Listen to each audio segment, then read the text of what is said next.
Jaga dulu manusia. Jaga dulu. Itu lagi ini.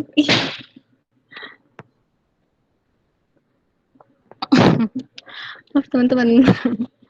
Oke. Kita mulai ya. Aduh. Udah aja. Kelihatan nggak teman-teman?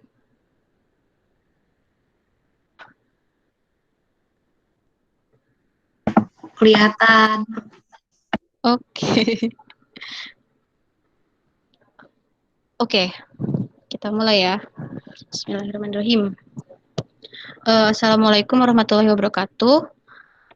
Selamat siang semuanya. Selamat siang teman-teman. Terima kasih buat yang udah datang, udah mau menyempatkan diri di acara webinar ini di minggu terakhir. Ini adalah hari terakhir aku mengerjakan proker, guys. Jadi terima kasih semuanya. Oke. Sebelum-sebelumnya itu pertemuan-pertemuan sebelumnya kita sudah membahas tentang penjelasan COVID-19 itu apa, terus juga cara motong penyebarannya itu gimana, yaitu dengan melakukan pola hidup bersih dan sehat.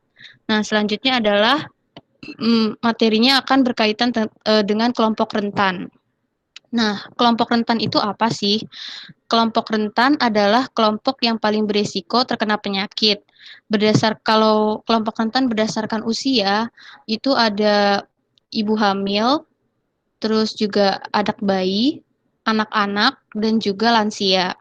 Nah, menurut Kemenkes dikerucutkan lagi kelompok rentan ini untuk COVID-19 dikerucutkan jadi beberapa anggota masyarakat, yaitu kelompok lansia, pasien dengan gangguan jantung, mantan pasien TBC, penderita diabetes, dan beberapa penyakit lainnya.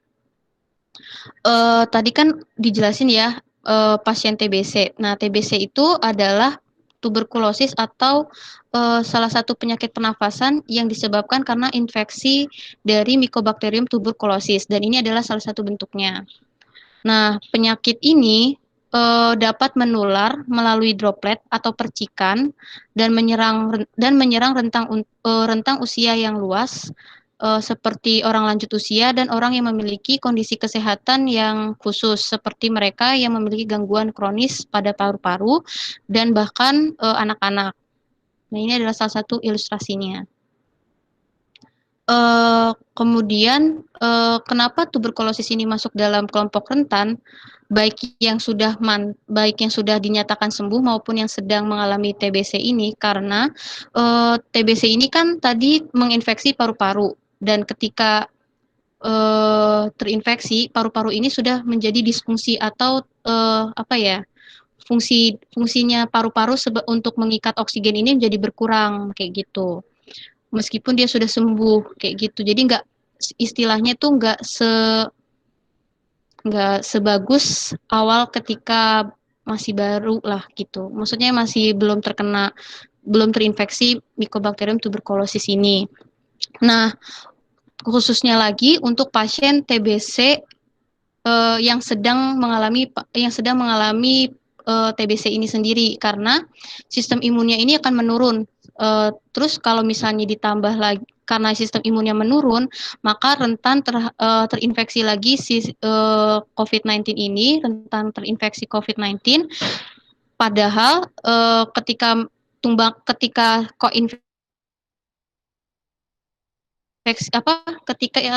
ketika bakteri TBC dan si SARS-CoV ini bersatu, alias maksudnya mereka menginfeksi bareng-bareng, itu bisa meningkatkan tingkat kematiannya karena kapasitas oksigennya menurun atau disfungsi paru-paru yang seperti saya sudah jelaskan kayak gitu.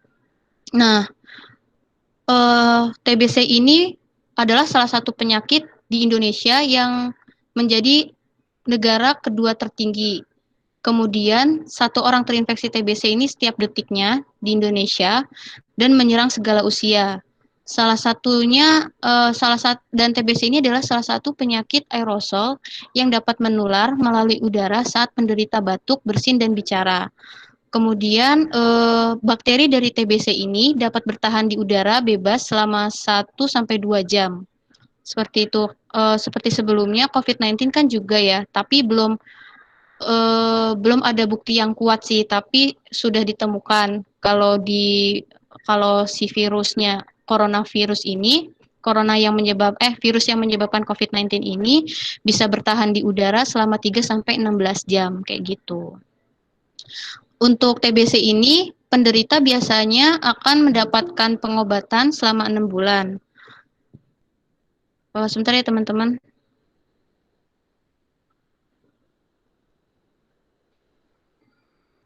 Oke. Kita lanjut lagi. Nah, untuk tingkat kematiannya ini, COVID-19 ini tingkat kematiannya berkisar antara 1,5 sampai 2%.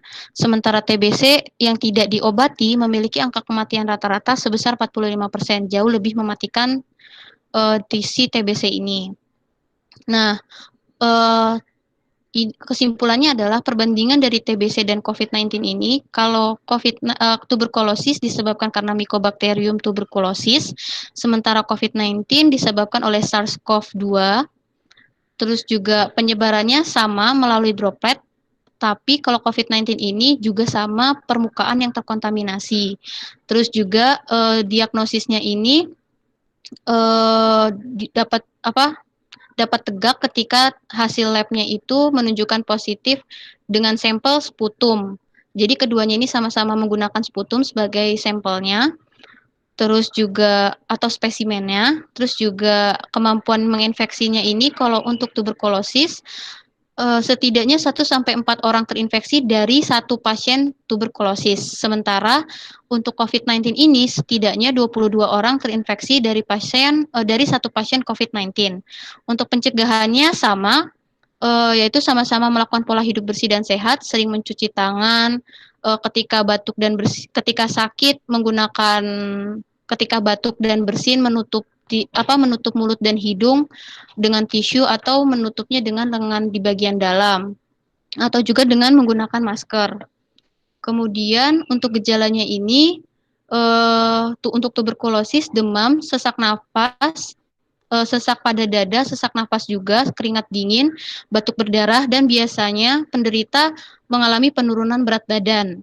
Sementara COVID-19 ini gejalanya ini demam, sesak pada dada, sesak napas, dan batuk kering. Untuk perawatannya, tuberkulosis pengobatannya selama 6 bulan, sementara COVID-19 ini karena masih belum ditemukan obat yang sesuai, jadi obatnya ini hanya mengatasi gejala yang sedang dirasakan saja, atau penggunaan ventilator bila mengalami kesulitan bernapas.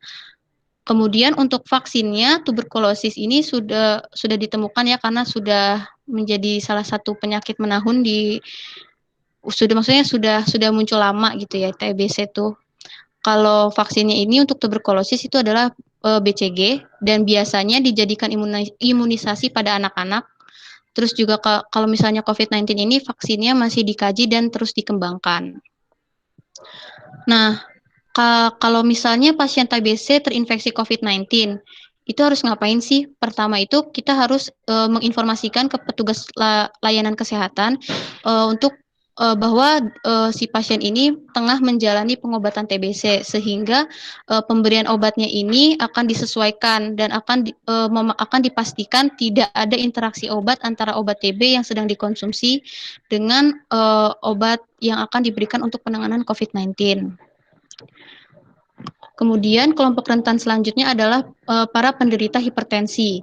Hipertensi ini adalah suatu keadaan di mana tekanan darah sistolik lebih dari 140 dan atau tekanan darah diastoliknya lebih dari 90 mm Hg. Hipertensi ini sering disebut silent killer karena tidak punya gejala atau nggak punya keluhan sehingga penderita ini nggak tahu kalau diri dia ini sudah mengalami hipertensi gitu. Jadi baru muncul ketika terdapat penyakit penyulit atau komplikasi dari hipertensi tersebut. Nah, tadi kan tekanan sistolik itu adalah tekanan ketika jantung berkontraksi, sementara diastolik itu terukur ketika jantung itu sedang rileks atau sedang merilis darahnya gitu. Nah, ini adalah gambaran pembuluh darah yang mengalami penyempitan karena hipertensi. Oh ya, untuk tekanan darah yang normalnya itu rentannya itu antara 120 sampai 140, sementara untuk diastoliknya atau ya diastoliknya itu 60 sampai 90, atau kita bisa bilang 120 per 60. Nah, 120-nya itu adalah sistolik dan 60-nya itu adalah diastoliknya gitu. Kenapa sih hipertensi ini masuk ke dalam kelompok rentan? Kelompok rentan terinfeksi COVID-19 ini karena pada pembuluh darahnya ini terjadi penyempitan dan adanya mukosa, sehingga daya tahan tubuh kita ini jadi menurun kayak gitu. Jadi lebih mudah terkena atau terinfeksi si virus tersebut. Nah, faktor risikonya ini dibagi menjadi dua, ada yang dapat dimodifikasi dan tidak dapat dimodifikasi. Kalau yang tidak dapat dimodifikasi ini ada umur dan jenis kelamin. Jenis kelamin ini di mana pria punya risiko 2,3 kali lebih berpotensi untuk hipertensi dibandingkan wanita. Sementara untuk setelah memasuki menopause, prevalensi hipertensi pada wanita ini meningkat. Terus juga setelah usia 65 tahun, akibat faktor hormonal pada wanita, kejadian hipertensi lebih tinggi daripada pria.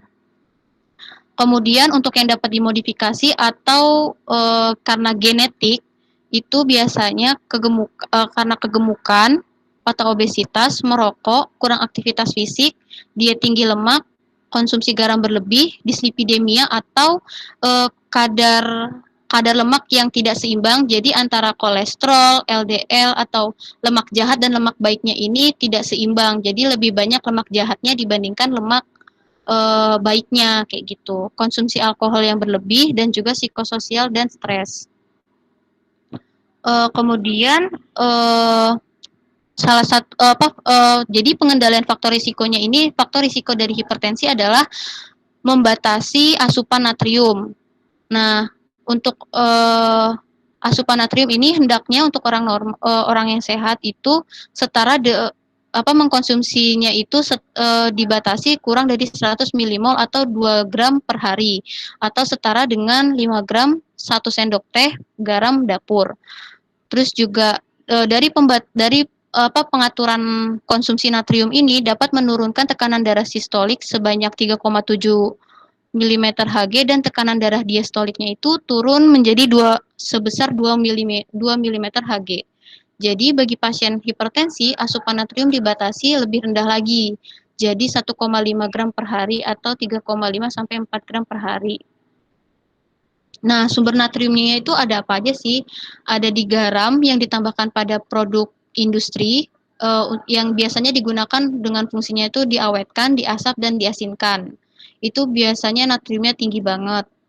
Terus juga sebenarnya di berbagai bahan makanan sehari-hari. Jadi sebenarnya natrium itu ada banyak, ada di sayuran, ada di daging-dagingan juga ada, tapi persentasenya atau perbandingan kandungannya itu bervariasi, ada yang lebih tinggi, ada yang jauh lebih rendah kayak gitu.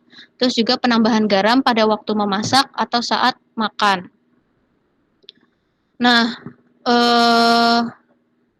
diet yang dianjurkan untuk pasien hipertensi ini adalah bahan makanan yang adalah beras, ubi, mie, maizena, hankwe, terigu, terus juga biasanya dianjurkan untuk sering mengkonsumsi kacang-kacangan.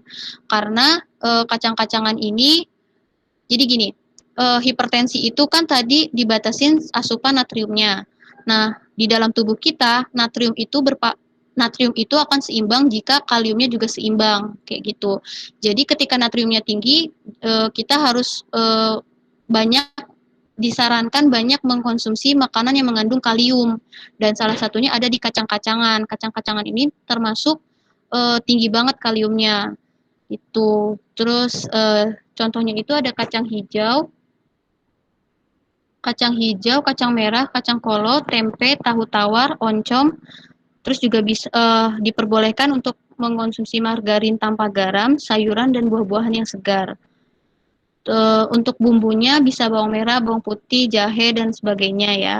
Terus juga cara memasaknya itu dianjurkan dalam menumis atau memasak sebaiknya menggunakan margarin atau mentega yang tanpa garam atau tidak mengandung natrium.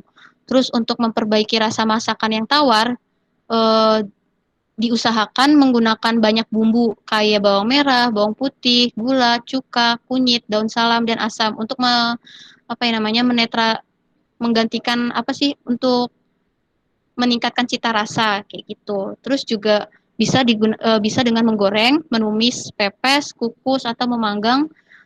Itu juga dapat salah satu teknik yang dapat meningkatkan atau menambah rasa dari masakan tersebut supaya tidak terasa tawar. Nah, tekanan darah ini harus sering dicek rutin. Sebelum pengecekan, usahakan tubuh dengan posisi duduk selama 2 sampai 5 menit. Tidak diperkenankan untuk meminum kopi karena seperti yang kita tahu, kopi ini mengandung kafein yang mampu meningkatkan kerja jantung karena meningkatnya hormon adrenalin.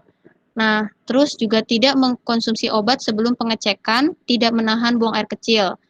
Nah, ini penting banget nih tidak menahan buang air kecil karena ketika kita menahan buang air kecil, eh, tubuh itu akan menyeimbangkan dengan salah satunya meningkatkan kandungan natrium di dalam tubuh kita. Jadi natriumnya itu jadi lebih tinggi sehingga menyebabkan si pembuluh darahnya ini akan menyempit untuk menyeimbangkannya gitu.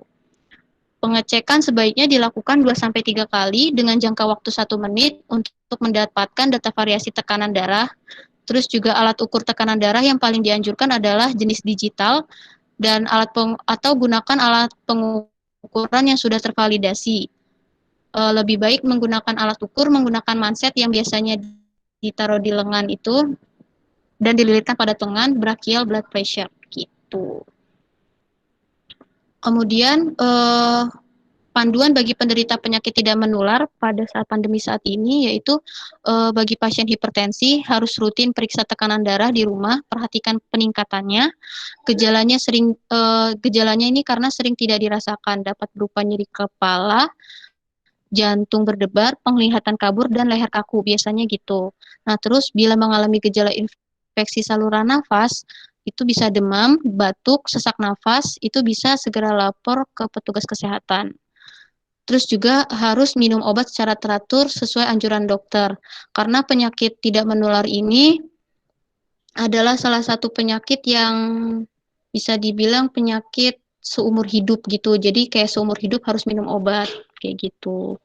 Nah, apa sih yang harus dilakukan bagi penyandang PTM atau penyakit tidak menular di masa pandemi COVID-19? Jadi, kelompok rentan ini kan tadi ada hipertensi, tuberkulosis. Nah, tuberkulosis ini adalah penyakit menular, tapi hipertensi ini adalah penyakit tidak menular dan biasanya tadi juga disebutkan penyakit diabetes mellitus, kanker, penyakit jantung itu sama dengan termasuk dalam kelompok penyakit tidak menular. Itu diusahakan untuk di rumah saja, terutama yang usianya di atas 50 tahun. Terus juga minum obat secara teratur. Beberapa hari sebelum obat habis, segera kontrol untuk dikonsultasikan lebih lanjut konsumsi obatnya. Kemudian istirahat yang cukup, yaitu tidur 6-8 jam sehari, dan kelola stres. Nah, kemudian juga jaga physical distancing minimal 1,5-2 meter, hindari kerumunan dan keramaian. Upayakan aktivitas fisiknya ini 30 menit per hari atau sesuai saran dokter. Jadi biasanya kayak untuk penyakit diabetes mellitus itu disarankan olahraganya itu dengan menggunakan sepeda statis. Karena kalau misalkan olahraga di luar nanti kakinya takut kena luka karena kan salah satu penyakit diabetes mellitus itu mudah terkena kakinya mudah luka dan ketika lukanya ini akan susah sembuh kayak gitu. Kemudian konsumsi makanan sehat, hindari gula, garam, dan lemak berlebihan seperti yang udah dijelasin di minggu sebelumnya. Terus juga berjemur 15-20 menit setiap hari di antara pukul 8 sampai 11 siang. Terus juga sering cuci tangan dengan sabun dan air mengalir atau menggunakan hand sanitizer. Jika sedang batuk, gunakan masker atau tutup mulut ketika bersin atau batuk dengan lengan atau tisu. Terus diusahakan untuk berhenti merokok juga. Bila muncul gejala seperti demam, batuk, suara serak atau sesak nafas yang bisa menghubungi fasilitas atau pelayanan kesehatan untuk pemeriksaan lebih lanjut. Nah, selanjutnya adalah rokok. Rokok itu apa sih? Rokok itu adalah hasil olahan tembakau termasuk cerutu dan bentuk lainnya. Nah, ini adalah salah satu gambaran paru-paru yang di bagian kiri itu paru-paru yang mengalami kerusakan akibat rokok. Sementara di samping ini yang masih merah segar ini adalah salah satu paru-paru yang sehat. Nah, perokok itu dibagi jadi dua. Berdasarkan perilakunya, ada perokok aktif dan pasif. Perokok aktif adalah pelaku yang merokok, perokok pasif adalah orang yang bukan perokok.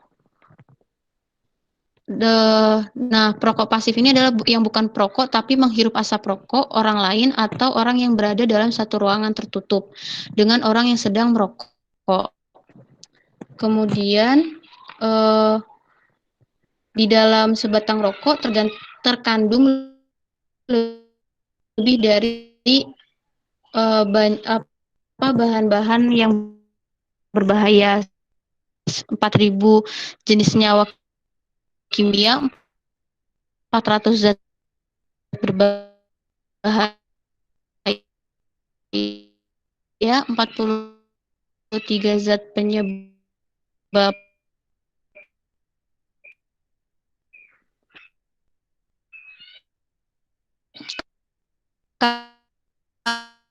kanker atau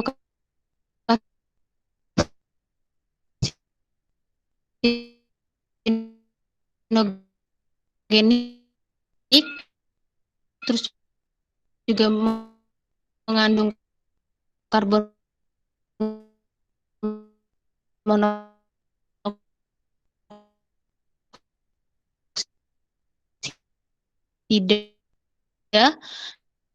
dia ini mampu menurunkan kadar oksigen penyakit berbahaya.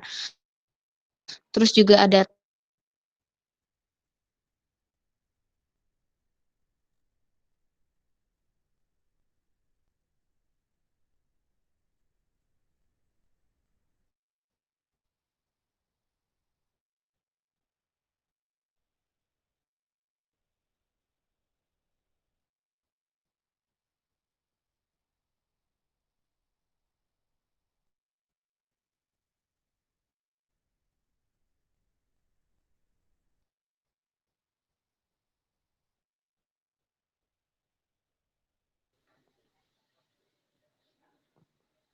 wah kacau.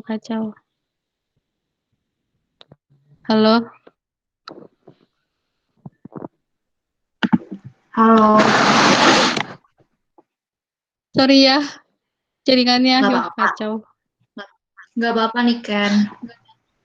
Iya, aku kaget. Oke. Balik lagi. Wah, luar biasa. Sedikit lagi teman-teman. Oke, dilanjutin lagi ya. Maaf tadi jaringannya terputus. Lanjut. Tadi ngomong apa sih? Oh ya itu.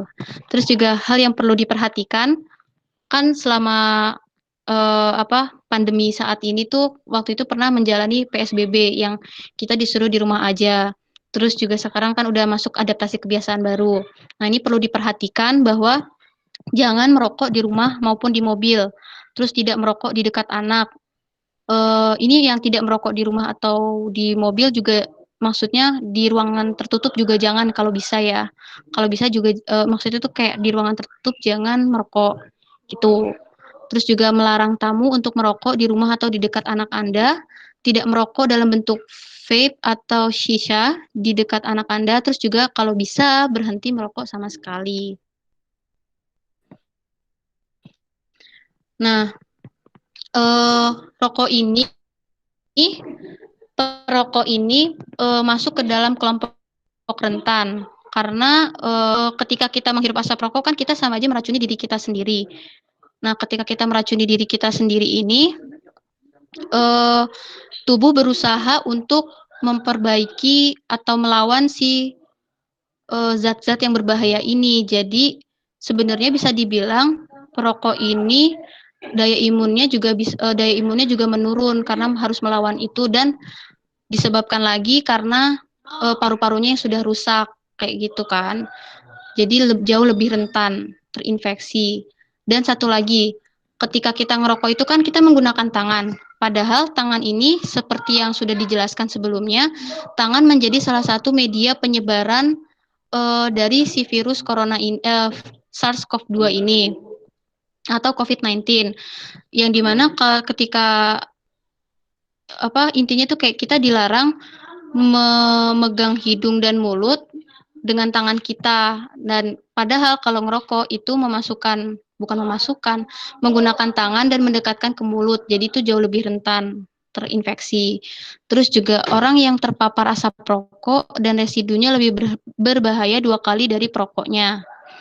Perokok yang terinfeksi COVID-19 2 kali lebih butuh ventilator dan ruangan ICU karena memang ketika kita merokok kan kita sama aja merusak paru-paru, dan paru-parunya ini sudah mengalami kerusakan. Entah itu sebagian atau pokoknya sudah mulai ada kerusakan dan sudah mulai ada penurunan kapasitas oksigen atau kemampuan si paru-paru untuk mencerna oksigen kayak gitu. Nah, terus ada beberapa mitos dan fakta nih. Katanya nikotin yang dipanaskan kebal terhadap COVID-19. Nah, nikotin meningkatkan reseptor ACE2 sehingga menyebabkan penurunan sistem kekebalan tubuh. Terus juga mitosnya ini rokok elektronik lebih aman dan tidak berisiko kesehatan. Faktanya bahan kimia yang terdapat pada rokok elektronik seperti nikotin, formaldehid, logam berat, dan lainnya terbukti bersifat karsinogenik dan merusak saluran nafas. Kemudian rokok ini tidak hanya berdampak pada kesehatan diri sendiri, tapi merugikan ekonomi. Akibat merokok ini APBN Indonesia total APBN Indonesia ini merugi sebesar 375 triliun atau 1/5-nya dari total APBN kayak gitu. Jadi kayak secara finansial dan secara kesehatan kita rugi gitulah intinya. Gitu. Sekian. Kira-kira teman-teman ada pertanyaan?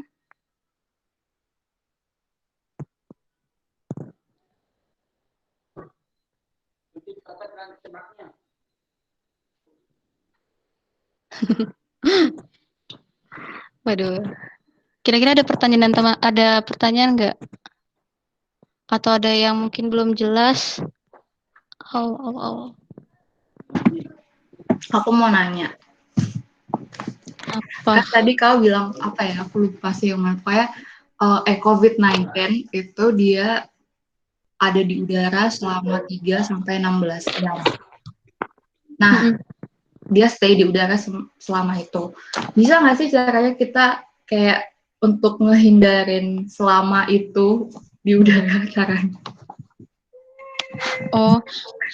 Gini, sebenarnya waktu itu kan aku udah ngejelasin sih di minggu sebelumnya. Jadi yang penyebarannya itu melalui udara itu sebenarnya dari penelitian itu kayak udah terbukti di 16 jam itu ternyata masih ada virus, tapi belum ada penelitian lebih lanjut bahwa si virus yang udah 16 jam ini di udara apakah sanggup menginfeksi orang lagi atau enggak kayak gitu. Jadi sebenarnya masih simpang siur sih kalau ini. Bukan masih simpang siur, masih belum ada buktinya. Nah, tapi sudah ketemu tapi belum ada bukti yang konkret gitu. Sebenarnya kalau lebih ini sih, makanya kita harus balik lagi membiasakan diri ketika keluar rumah itu menggunakan masker, karena ya salah satunya pencegahannya itu kalau menggunakan Kalau penyebarannya lewat udara kan dengan menggunakan masker. Sama aja kayak siapa? TBC juga kan. TBC juga kan sebenarnya aerosol juga atau bisa eh, penyebarannya itu bisa melalui udara juga sama kayak gitu. Sebenarnya TBC sama COVID-19 itu tipenya sama sih kalau menurutku kayak gitu. Kalau dilihat-lihat berdasarkan Kemenkes juga bilang seperti itu. Kira-kira teman-teman ada yang mau kira-kira menjawab nggak, Safa? Jadi misalnya nih kan apa ya? Jadi nggak perlu parno banget ya. Maksudnya asal kita pakai masker itu at least udah membantu kita untuk mencegah terkena virusnya itu. Iya, soalnya belum ada, maksudnya belum ada ininya sih, belum ada buktinya juga gitu. Kayak jadi kayak masih dianjurkan tetap malah harus benar-benar dipastikan menggunakan masker kayak gitu dan menjauhi kerumunan. Lebih ditekankan sih kalau berdasarkan WHO penjelasannya sih lebih ditekankan ke arah situnya sih kayak gitu. Oke, makasih. Yoi. Kira-kira ada yang mau bertanya lagi teman-teman?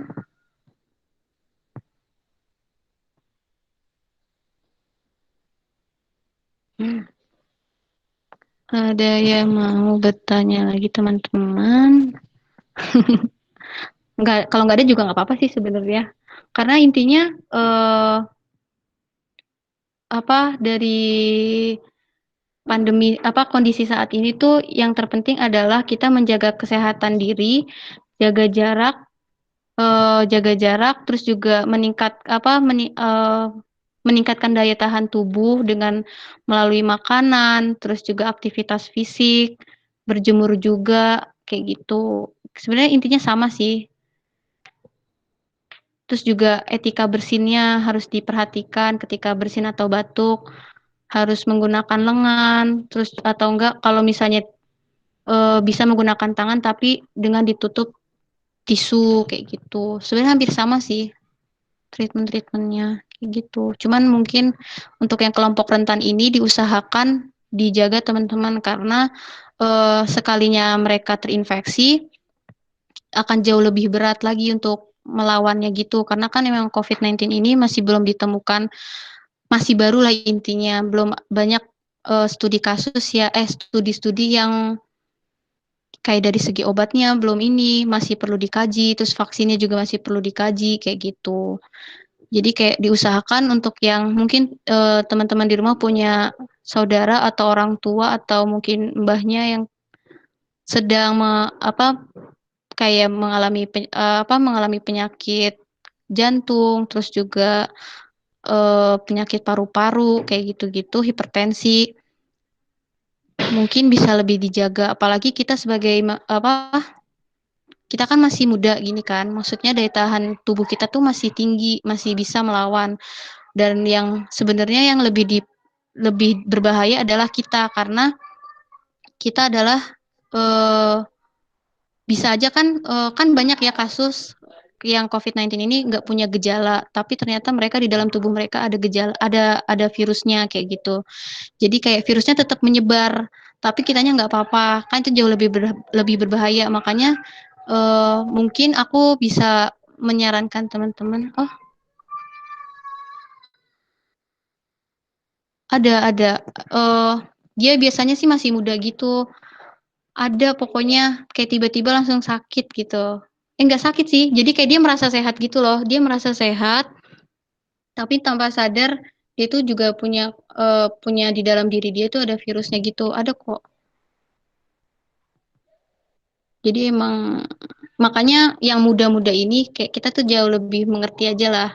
Kalau misalnya tidak bisa, kalau misalnya bisa dilakukan di rumah aja kayak gitu. Lebih tekankan di situ sih.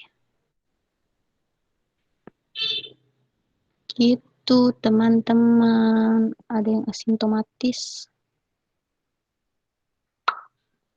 Kira-kira ada yang mau bertanya atau mau berdiskusi? Mungkin. Terus misalnya nih, kan tadi kalau bilang kalau yang anak muda seumuran kita tuh malah lebih harusnya berhati-hati kan. Cuma kalian kita nggak tahu nih, kita tuh kena Mm-mm. virusnya atau enggak gitu loh. Tapi terus kita di rumah ada keluarga, ada orang tua. Tapi padahal kita juga punya misalnya ada kegiatan gitu di luar. Ya entah mungkin teman-teman yang organisasi atau ikut lomba dan lain-lain gitu kan tetap ada harus keluar. Terus gimana caranya kita untuk mencegah gitu? Karena kita pun sendiri nggak tahu kalau kita kena padahal ya karena nggak ada gejala itu tadi kan. Begitu. Mm-mm.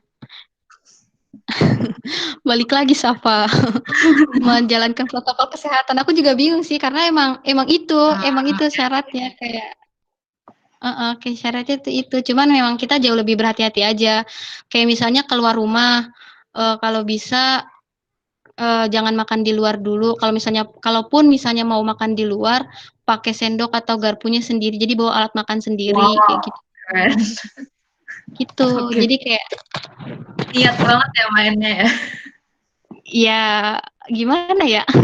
Harus begitu. Bawa gelas sendiri, bawa piring sendiri. Iya iya benar.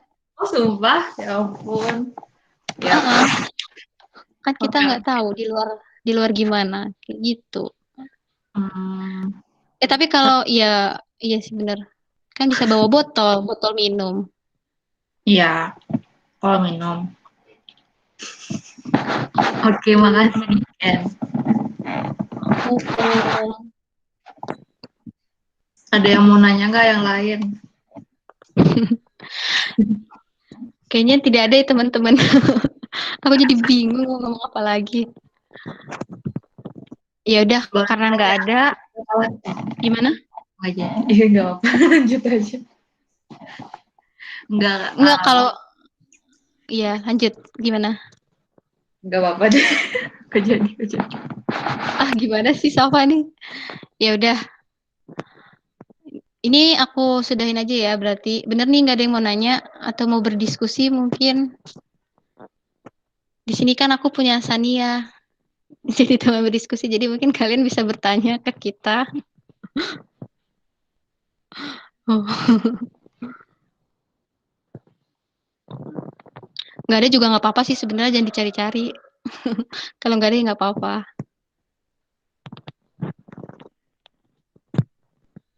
Boleh dong, kan kita berdiskusi. Kan kamu temanku, Sania. Shania.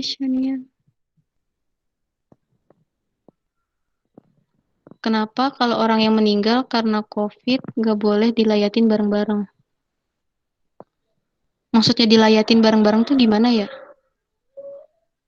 Oh, cuman Maksudnya kan kalau yang ada yang meninggal karena COVID tuh kita nggak boleh ngelayatin gitu. Maksudnya nggak boleh. Biasanya kan kita layatin dekat mayatnya.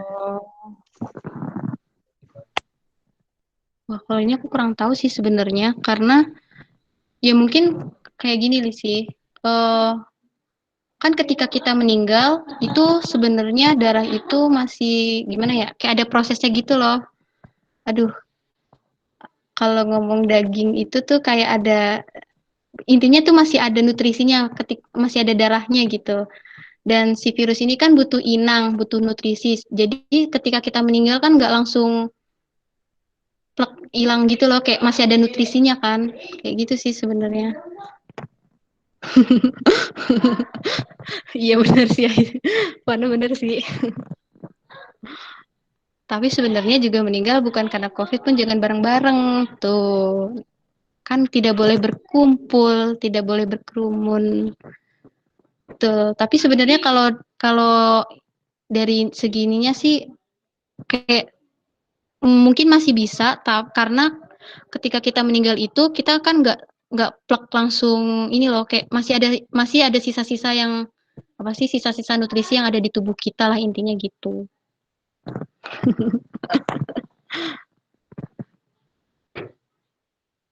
Nah, itu maksudnya kayak ada jedanya gitu loh. Kata Sania, setauku virus COVID eh maupun hostnya itu maksudnya maupun manusianya udah meninggal. Itu virusnya masih hidup dalam tubuh selama beberapa jam gitu, teman-teman.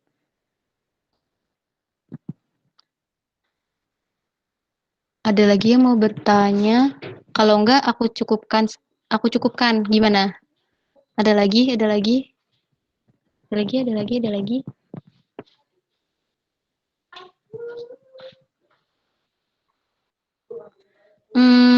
Kalau studinya jujur aku belum nemu sih. Aku belum nemu. Maksudnya aku belum nemu dan belum baca juga. Belum ada yang aku baca. Jadi cuman gitu. Belum ada. Aku belum baca. Entah udah ada atau belum, tapi kayaknya sih aku belum pernah baca itu. Gitu. Mohon maaf Safa. Mungkin nanti aku akan baca dan aku akan kasih tahu ke kamu. Tuh.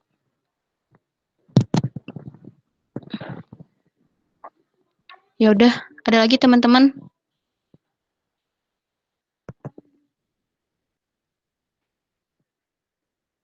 Oke, karena sudah hampir jam 2, kita sudahi aja atau diteruskan?